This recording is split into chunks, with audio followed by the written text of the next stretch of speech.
प्रधानमंत्री नरेंद्र मोदी हाणे देशांतूच तयार केला विमान वाहकाचे म्हळ्यार INS विक्रांत ताचे प्रेक्षपण केले। हे प्रेक्षपण कोचीच्या कोचीन शिपयार्ड लिमिटेडान जाले।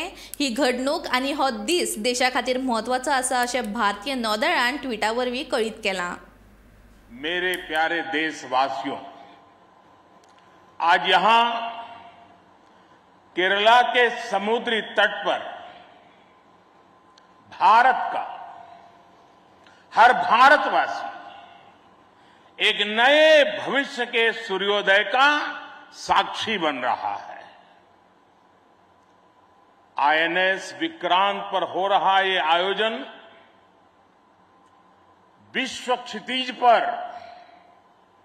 भारत के बुलंद होते हौसलों की हुंकार है।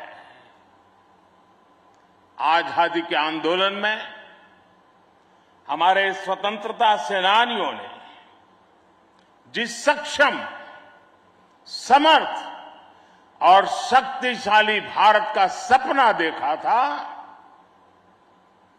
उसी एक सशक्त तस्वीर आज हम यहां देख रहे हैं। विक्रांत विशाल है, विराट है, विहंगम है। विक्रांत विशिष्ट है, विक्रांत विशेष भी है।